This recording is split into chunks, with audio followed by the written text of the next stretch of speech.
One of the best things you can do to ensure a successful paint job is to make sure you mix the paint thoroughly. That's right, Danny, and it's particularly important when you're painting from several gallons of paint because there's actually a color variation between cans of paint, even from the same manufacturer and the same color.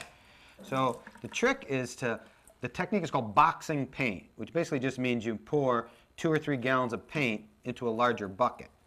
Now in this case, you see I taped a fiberglass window screen to a 5-gallon bucket just to strain out any debris or chips. You just give it a second to filter through. Now this would really be handy if you're using old paint, particularly maybe some that you used last year and you've had out in the workshop, because you'll always get those little crusties in that paint. Yeah, and the skin forms on the top. So this will just filter it right out so it doesn't end up on your wall.